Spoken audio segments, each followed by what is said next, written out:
Hey, what's up, guys? Josiah. Something that I've been asked more often than anything recently is what I think of my MacBook now that I've been using it for several months.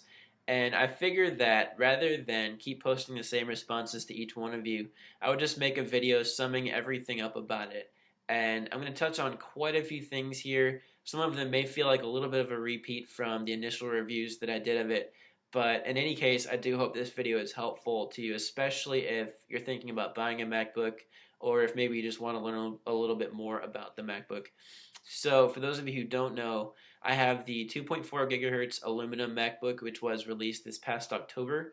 It's the stock configuration, so it has 2 gigabytes of DDR3 RAM and a 250 gigabyte 5400 RPM hard drive. And the first thing I wanted to talk about was the overall build quality. And I couldn't be anything short of impressed with it. The first thing I wanted to talk about was this, like the screen mechanism. With some laptops, when you open the screen, it kind of wobbles a little bit and then finally stops. And it doesn't feel very sturdy. And likewise, when you try to shut it, it gives a little bit before it actually starts going down. And that is not the case at all with the MacBook. It's extremely sturdy. When you open it, I mean, it stops. And at the same time, it's not too stiff that you have to put a whole bunch of effort into closing or opening it. It's like the perfect mix, I think. It's very smooth and very sturdy. Another thing was the keyboard. And this was something that actually improved quite a bit over like the last few months. And by that I mean it has a very soft feel to it. And from the get-go, it was very easy to type on. And over the last few months, it's gotten even softer and, believe it or not, easier to type on. It does have a little bit of shininess to it, which could be expected pretty much from about 5 months of use. But overall, like, I'm very impressed with the keyboard. And then the other thing is the trackpad. And this was also something that specifically improved over time because when I first got it, it was a little obnoxious, like the clicking sound had a very loud, just like click, click, click, click sound. And over just like the course of maybe a few weeks, it definitely softened up, I guess you could say, to where it's a little bit more subtle now, and it's kind of like a good balance. It's not too loud, and yet it still feels like a click. The next thing I wanted to talk about was processor performance.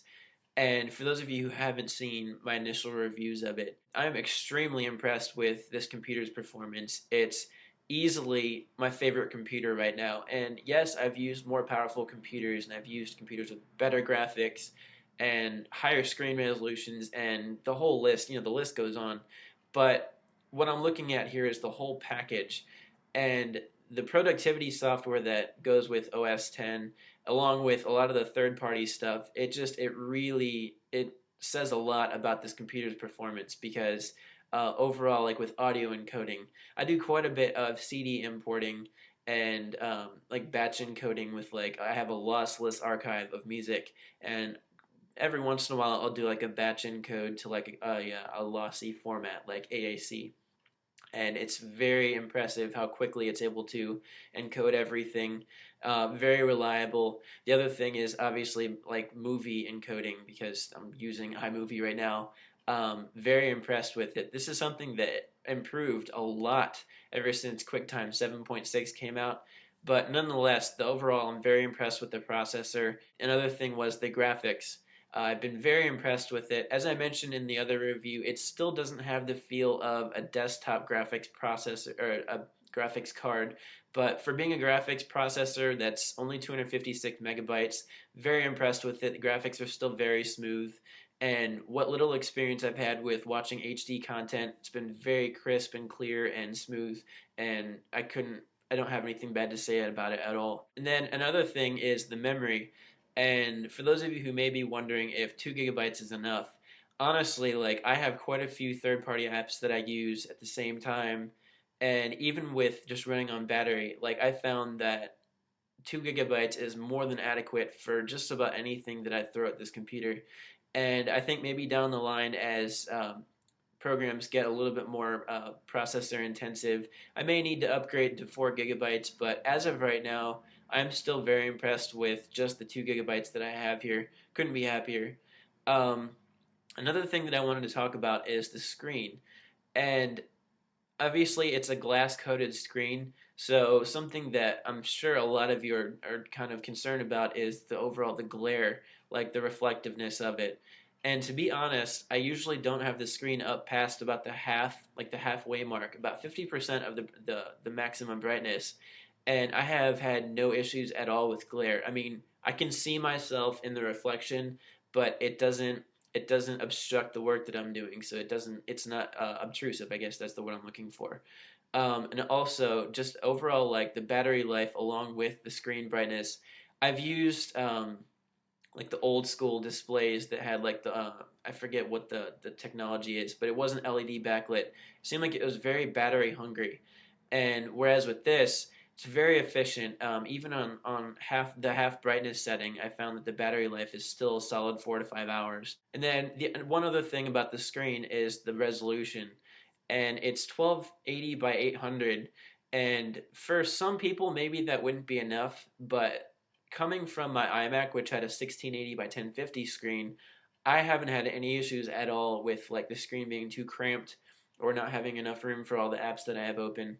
And if anything, I just launch up Expose and it kind of makes my job a lot easier.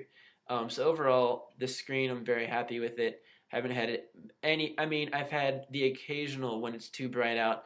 Occasionally, I'll have a little bit of an issue with glare, but overall, I've had no issues really. Now, another thing that I wanted to talk about is the keyboard backlight, and this is the 2.4 gigahertz version, so it does have the keyboard backlight.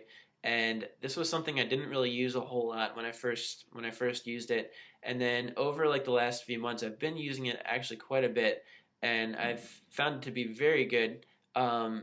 It automatically adjusts itself to like the ambient light in the room, and it's very efficient with that. Um, to the point where you don't really notice it. It's very fluid as it brings the level up or down. I'm very happy with that. And then another thing I wanted to talk about is the battery life. And as I already mentioned, it's about 4 to 5 hours. I've gone through 91 charge cycles since I first started using this, and I still get a solid 4 to 5 hours. If I keep the backlight way down and I turn off the wireless, like if I don't need it, I get actually up close to about 6 hours of battery life. And then just some final stuff that I wanted to talk about. The first is the wireless, and it has an 802.11n draft card in it, and I'm about 35 feet away from our wireless router, and I've had no issues at all with signal, especially when I'm on campus too. I could be just about anywhere on campus and get like a full signal. So I'm very impressed with that. If you were wondering about the wireless, definitely you should have no problems with that at all. Another thing is the USB ports. Some of you, or I should say, I heard quite a few people griping about only having two USB ports, and to be honest, I don't really need more than two right now. I wasn't sure how that would go over time, but as of right now, I only have my dock in one USB port and my external hard drive plugged into the other one. And to be honest, I haven't needed an extra USB port yet. If I do eventually, I may just get a hub. But as far as just overall, I'm content with two USB ports. So that's basically everything that I wanted to talk about with it. If there's anything that I didn't touch on that maybe you're wondering about, feel free to post a comment below, and I'll try to respond to you as soon as possible. Overall, I know that in my initial review, I had given it about a 9 out of 10, and that was just because I had had a little bit of a difficult time with taking the bottom panel off when I was replacing the RAM. And to be honest, now that it's been a few months since then, that really hasn't. It was just a one-time issue. It wasn't like it's something that I've had to deal with, like an ongoing thing. So, to be honest, I'm going to change my rating to a 10 out of 10 right now. And that's after having used this computer for about 5 months. So I'm very impressed with it. Again, if there's anything I didn't touch on here, feel free to let me know, and I'll try to go into more detail about it.